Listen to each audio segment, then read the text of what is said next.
Ryan Goodman and Tanguay podcast is brought to you by FanDuel, the exclusive wagering partner of the CLNS Media Network. It is time now for the Bob, Ryan, Jeff Goodman, Tanguay along for the Ride Zoom and podcast. Jeff is on assignment, meaning he's on vacation, and good for him. Yes. In no ways. This episode of the Ryan Goodman, Tanguay along for the Ride podcast is brought to you by FanDuel, the exclusive wagering partner of the CLNS Media Network. Right now, new customers get a no-sweat first bet of up to $1,000. So check it out. All right, let's get to it.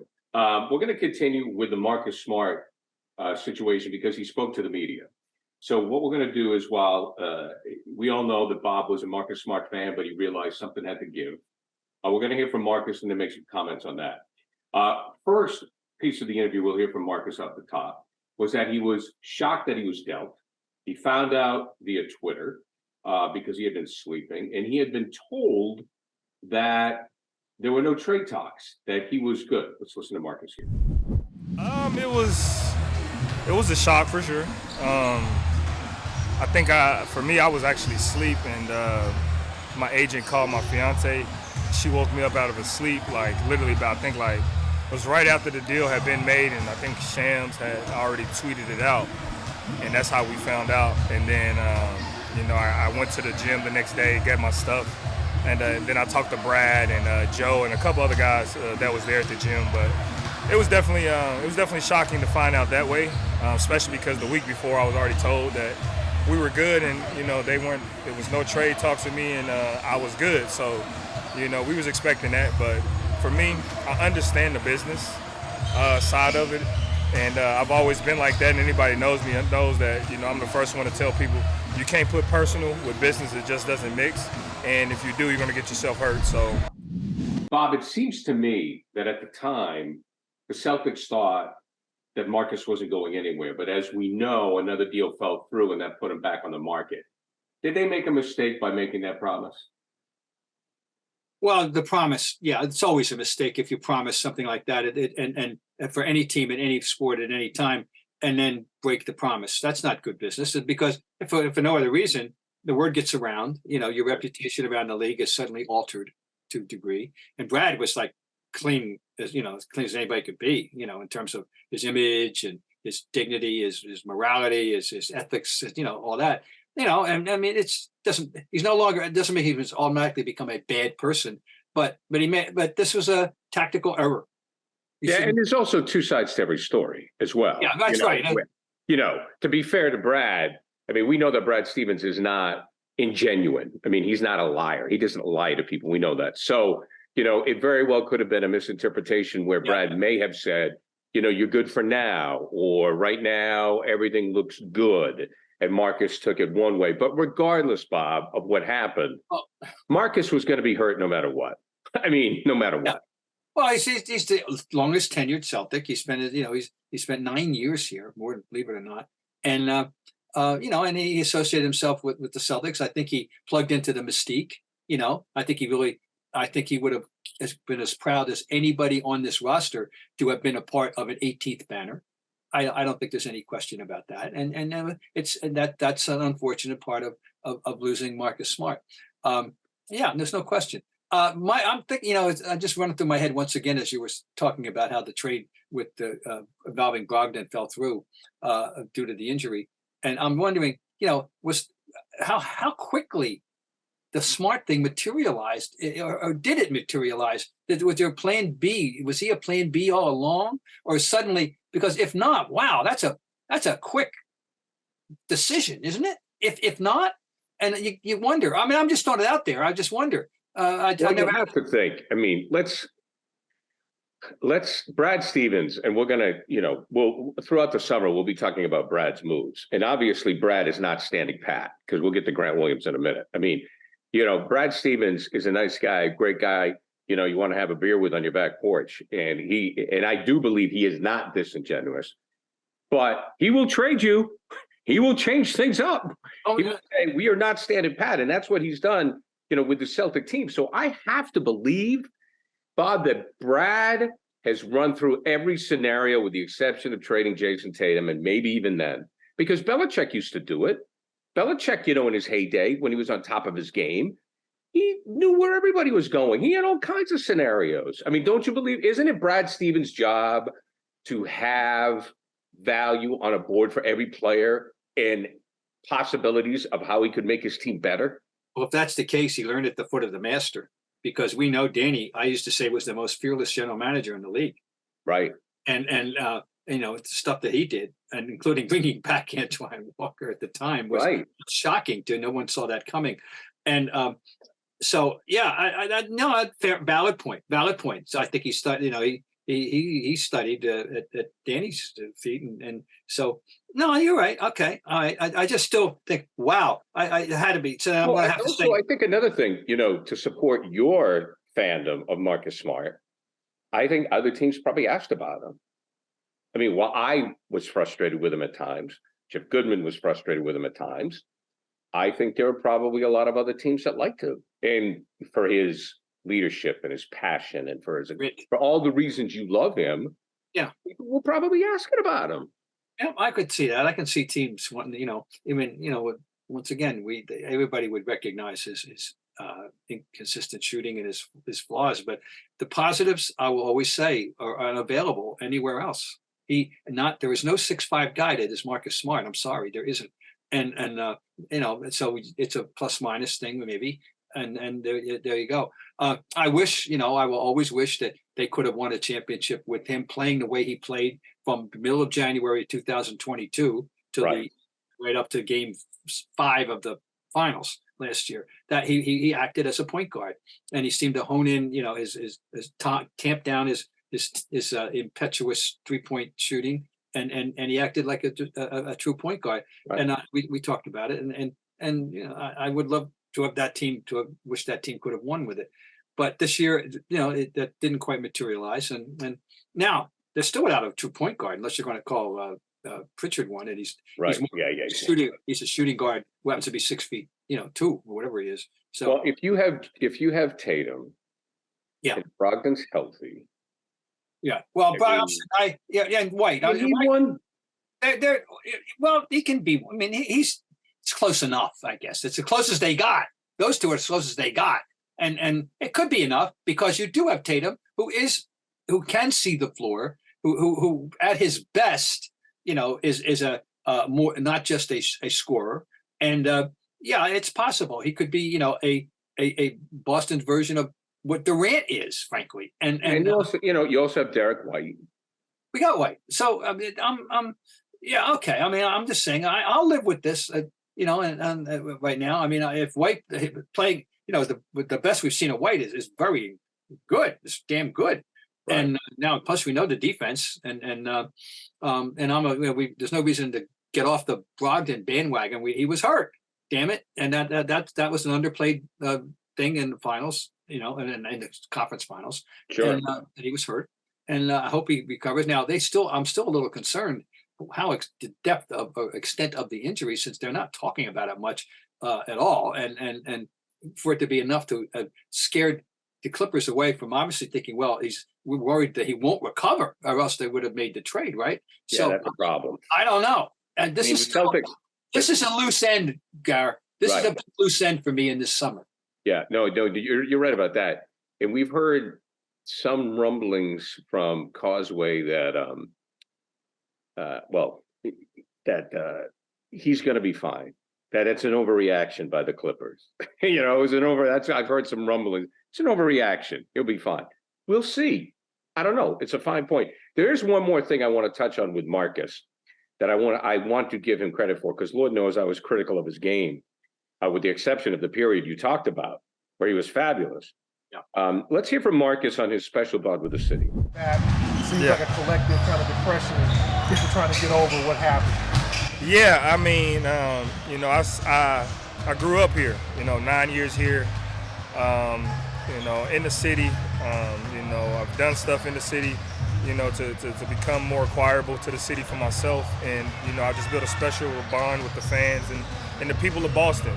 I don't think there's no place in Boston that I can go where, I wouldn't be welcome. And that speaks volumes. It's definitely tough. I'm hearing it all the time from everybody, the fans. Every time I see them, they're devastated. The city is devastated. And, you know, I understand why. We grew up together, you know, so it's definitely tough. It's definitely hard to say goodbye. I know talking to some of these fans, I definitely get emotional.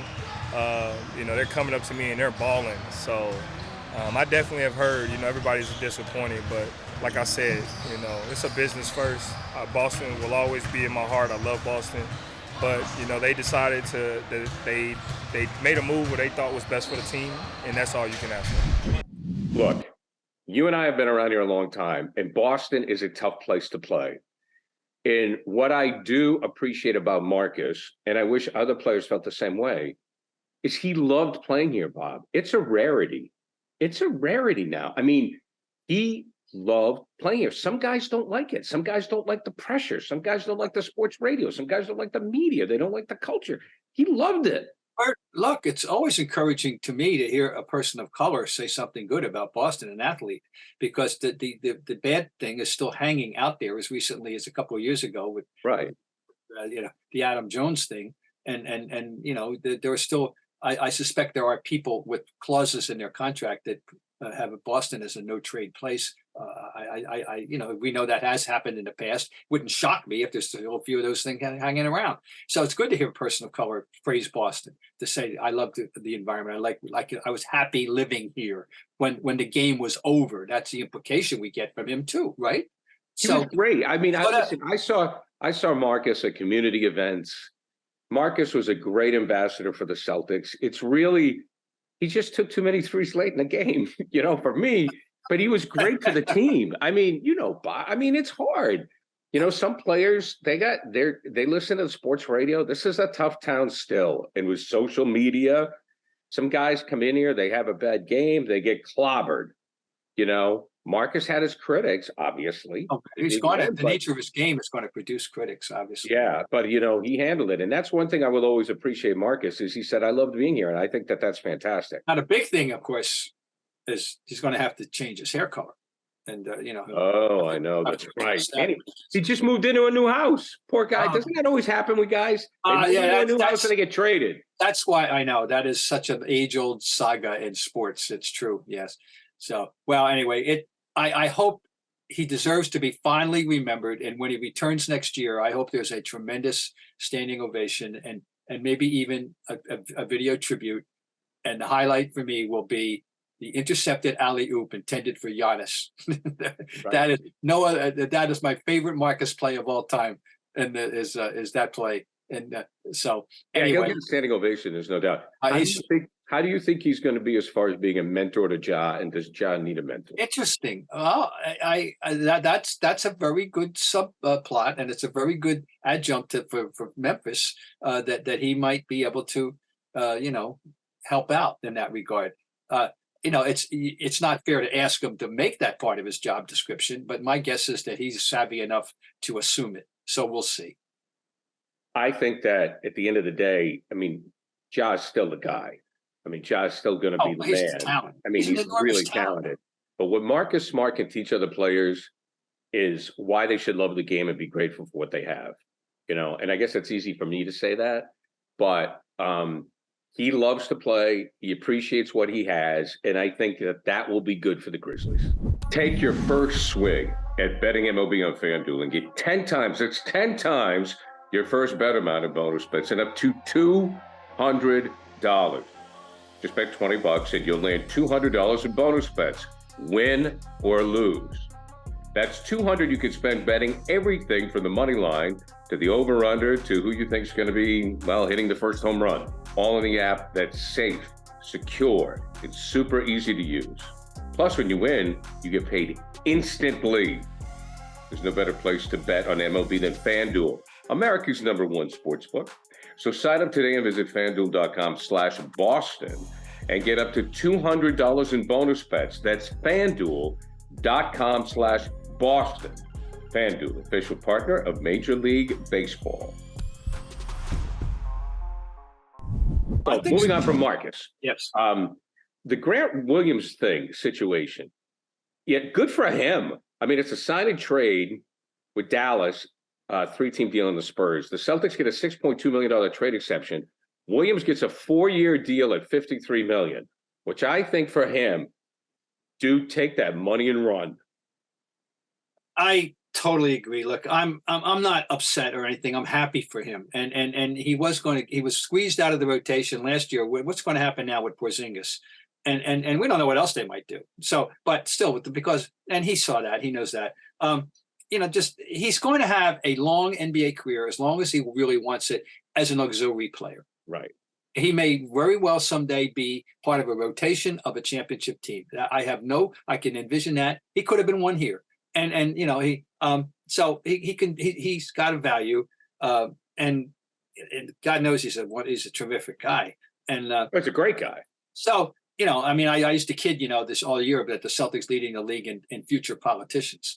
And of course we're down one now. We're down to two. And right. I'm counting Brown in on that, by the way. And I don't think Al really wants to get involved in it, but he could if he wanted to.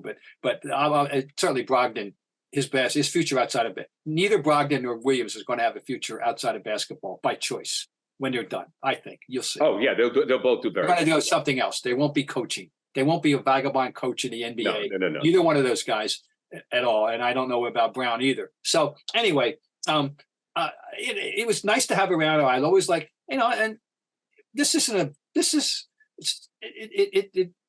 useful. That exception might come in handy. And sure. And I'm happy for him. I said that to people right away. I mean, Bob, you just said it. Auxiliary player, $53 million guaranteed. Auxiliary player. Right. Now, we have now lost the two guys with grit. That's the thing. Right. So is that overrated? We lost a tough guy and a phony tough guy because, Grant with the body, he'll take charges and he mouthed off with people. But, he was reminding me more of Bert Lahr, the Cowardly Lion. Put him up, yeah. kind of thing. So, but he did sacrifice the body at times. He was, right. And as of course we know, Smart did. Smart was a real tough guy. Absolutely. Don't get in a scrap with Smart. No. Don't get in a scrap. No. He's the real. But we don't have any player with an edge. Is that overrated? What? Is that overrated?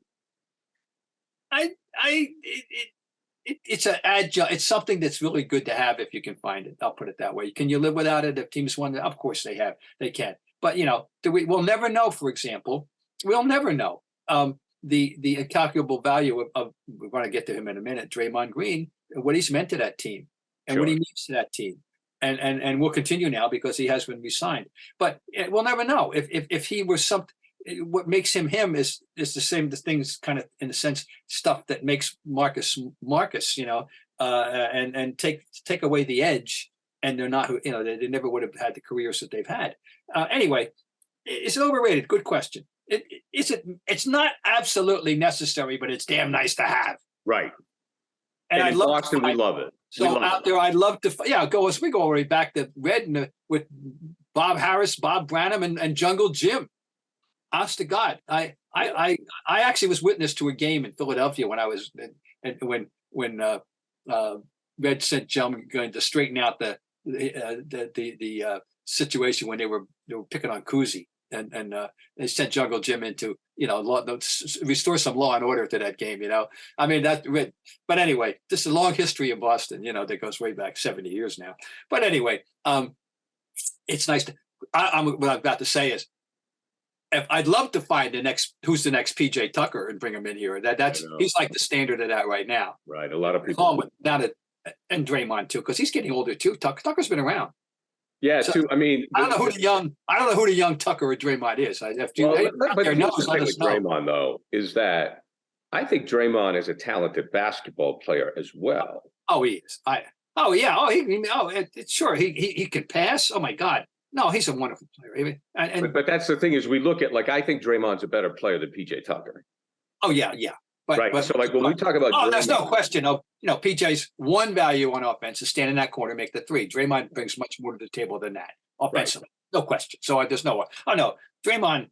People are going to be talking about Draymond down the road. You're one of those. Is he a Hall of Famer? Well, I'm just saying. Of course, I'd say no. But I will see why you would. It wouldn't be a stupid thing to try to put it all together and say that he brought something to the table that was special. And the Warriors agree and are re-signing him at 33 or 4 now. Is that a good move for them? What do you think? The Warriors done? Because some people think they've missed the window. Yeah, well, a lot of people do, and I say, with all due respect to Denver, and they're a worthy champion and all that. I'm not dismissing the Warriors yet. That they don't have a 69 Celtics chance. You know, right. That's what I said about them this year, and I'm going to say it about them next year before the season even starts. And if you don't know what that is, folks, go look it up. No, the 69 Celtics, who finished 48-34, they were 4th in the division. They were coming off a championship. Russell was supposed to be, Russell was declining. At 36 rebounds opening night, let people know he was still alive, by the way, that year. And they had no home court in the playoffs, and they wound up winning the championship. Watch out! I'm not giving up on Curry, Klay Thompson, and Steph, plus they made an off-season move, and they might little change of scenery, and it might help them out. Yeah, big one. We'll see what Chris Paul's got left, but it's just they're clearly saying to the world, we're still here. We think we're still here. Okay, a couple other moves here. The Fred VanVleet, he ends up in Houston. What a great story by him. I mean, what a great story for him to come out of nowhere and have an NBA career. And so I want to dovetail. What's that? When he came out, people thought, well, he might be a roster guy. Right. Oh, yeah. He might be the 9th and 10th guy. And he's made himself into a special player who, by the way, just got a contract for 3 years, $130 million. And now, so it goes to a crappy team, but it's not quite as crappy now that he's there. And they're in the tank mode. They're in that Presti mode, I call it. So we'll see how that works out. Does Jaylen Brown fit with it? This is the stuff. Well, they're more enticing with Fred VanVleet on the team than they were the 24 hours prior. I'll just put it that way to any prospective other free agent or person who'd like to relocate. They've acquired a little vein of respectability now with Fred VanVleet. So, but the thing is, not so much what's happened with the transfers, shall we say, as much as the re-signings. Because Bradley Beal go to Phoenix is so far the big right. And the one we're all waiting for the big shoe to drop is Lillard. What's going to happen finally? He absolutely doesn't want to play in Portland any longer. He's made that emphatically clear. And but he wants to go to Miami. Does he? I'm going to stop you real quick because I just saw this question. Yeah. Because I know you want to cover the other things. If Lillard goes to Miami, and it's maybe crazy, does he disrupt that chemistry? I think their culture reins him in to a degree. I think. Okay. Yeah. Wade. Really okay. do. No. I don't think he's Butler. We're not talking Westbrook. We're not talking. We're just. It's a different personality. I think he would go there with hoping to plug into the. Well, I'll tell you. I mean, if he goes there, man, and what do they got though to give that won't diminish? Oh, them? yeah. Well, no, I know. It's going to take more than Tyler Hero, but at least Tyler Hero. Yeah. Yeah. What do they got? I mean, he would have to hold out that type of thing. But if they were able to somehow scrape this whole deal together, and you're right, that's the situation where you take a guy like him, and you, it's his chance for a ring. He buys in. They have we all know that's a tough team that loves to. I mean, if you're not a basketball fan if you don't like the Miami Heat. I mean, even they do things the right way. Yeah, and you bring in a star that buys in, that's a threat. Oh no, that would be an eye opener, but at what cost? But obviously, if in a world that doesn't exist, if you could trade Tyler Hero for Damian Lillard, you do that in a heartpeat. But that's not good. Yeah, I understand what you're saying. It's going to take a lot more than that. Right. So, what are some of the other deals? What are you looking at? I mean, I'm a regional vice president of the Domantas Sabonis fan club. Yes, you are. And so we are all applauding here. We Sabonis guys that Sacramento has rewarded him with 5 years and $217. And Sacramento, I was on their case in their playoffs. I like their young nucleus. It is young. They're a team on the move. They got something nice going. I won't say special, but they got something nice going. They've got De'Aaron Fox. They got Monk. They got Harrison Barnes, who's having a good career now. Kevin Huerter. They need a little more seasoning. They couldn't get by the Warriors, but I think they're going to be a real major threat next year for the West. The other, I'm just going on a list of teams that are saying, "Hey, we're selling up our guys." LaMelo Ball, just 5 years, 207 in Charlotte. Of course, the brothers' career. Isn't that sad? Lonzo might be done. Yeah. Oh, that's so sad. Because whatever we are thought of the father was crazy. The kids were floated above it in public. They were great. They did. They really did. I imagine they floated above it in private. I always used to say I can imagine Lonzo coming into practice one day or LaMelo and say, "Oh, Dad went off again. Oh, don't worry about it. Right. We don't listen to him. We let him talk.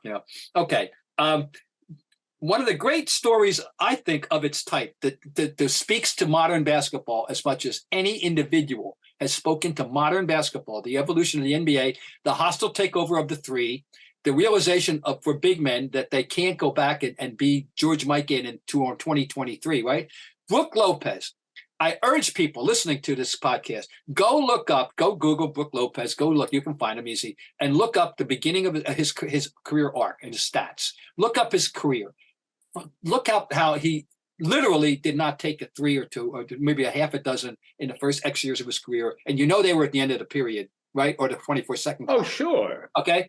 And look at what he's become by work, by reinventing himself into a major 3-point threat to go along with the fact that he's an all defensive kind of player. He's got one of the most underrated careers and players in this league right now. That's what he's accomplished. And by the way, the brother is joining him in Milwaukee again next year. Is going. I didn't know that. Yeah, Robbins just signed on with the Bucks too. So anyway, Brook Lopez, 2 years at 48, re-signing. Here's a good one. Anthony Edwards, just yesterday. The number 1 draft pick in 2020. He's got 5 years, 207 max. Desmond Bale in Memphis. That kid is good, by the way. 5 years, 207. Tyrese Halliburton, same thing in Indiana. Okay, now the Lakers. Austin Reeves, a year ago at this time, be honest, yes or no, did you know he existed on this earth? No. I forgot. I'd say no. I'd say I totally forgot in this college career. Austin Reeves just cashed in 4 years, 56. And D'Angelo Russell got 2 years, 32. They got him. But of course, it's no shock that Kyrie didn't go anywhere. Yeah, whatever. Who wants him? But he got 3 and 126 re-up. Draymond got 100 million. Okay, that's about the big ones. One, if I forget anything else. Okay, Westbrook's not going anywhere. They can have him. What about Holmgren? What'd you think? In summer league, there's been a Chet Holmgren sighting, ladies and gentlemen, and it was pretty positive the first night. I don't know. I think he played last night too, but I was hoping they'd be the game on TV, but they weren't. I would have watched. Honest to God, I was. Oh, everybody wants to my knife about watching. Instead, I watched the Red Sox, but I would have watched Chet Holmgren. Chet Holmgren, he's 7 feet tall. He weighs about 72 pounds. He's the skinniest guy to come in. He's even skinnier than Wembanyama, by the way. I know. And you wonder how that body's going to work. But he can handle. He brought the ball up. He distributed the ball. He did the things. He opened some eyes. And I'm really curious and very curious to see the Thunder. And with what he's going to do for them. But just to be aware, he's back. And if you get a chance, and I'm going to try and see if they're ever on. Believe me, I have in the past, Gary. I have not only not watched summer basketball, I have disdained it. I was just slammed it. Oh yeah, it's been a waste. It's a waste of time. But suddenly this year, you think Friday night Wembanyama they're going to be on, right? I believe. I would think so. I don't know, but well, the NBA's got to put. Everybody was disappointed because he didn't play against the Lakers on Wednesday night. He didn't play, and but apparently he's going to play. If he's going to play on Friday night, NBA TV will have that. The 7th of July. Suddenly I will be paying attention. I think so. We'll see. Anyway, Chet Holmgren, don't forget about him, and it's going to be interesting because it's just the body is just so fragile looking. You just I know. To eat a steak. As we wrap it up, Bob, I want to end on a Celtics note. With everything we've talked about, with the Celtics' new look that we've dissected here now, and finally put the Marcus Smart thing to bed with him talking to the media. Is this a wake-up call for this team? Has Brad Stevens sent a message to Tatum, to Brown, to the coaching staff? Guys, I am not standing pat. No one is safe. Yeah, I think that's a very good point. And I just, no, I agree. And I just hope everything I've learned, I feel like I've been, I've gone to one of those, Chinese re-education camps or something. Everything I've learned about the last couple of years of Porzingis, which contradicts my vision of him in New York and, when he first went to Dallas. I just hope Joe uses him right. Because I read another story this week, talking about how effective he was in the post and the mid-range game.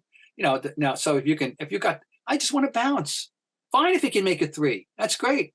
But but no 7-3 guys should be living on threes. No, that should be a part. If you got a part of the deal, terrific. But it shouldn't be the whole deal. No, it's no. I agreed, and I don't think it's gonna be. I mean, maybe it is, but I just, Brad Stevens to me is, like I said, have a beer with him, have him over for a cookout. He's your neighbor. He's a great guy. I mean, I've sat and watched. Our kids were about the same age. This is when he first got here, and they were playing youth basketball. And I never talked Celtics with him. I just, see him at the gym, and he was like another dad. Oh, he's another guy. He's just another guy, and he's watching his son playing. And I said, "How's it going?" And he's kind of like, "Well, I don't know. Maybe he can hit and catch a baseball or something, like that. Like, my kid's not going to be in the NBA." But when it comes to doing a team, and I remember Tim Welsh told me this too. When he came into the NBA, Timmy Welsh, former Providence coach, now of ESPN, said, "Don't look past Brad. He's no pushover." Uh-huh. And he said that. And we're seeing it now where, even Marcus said, Brad and I had our moments, but it was all love.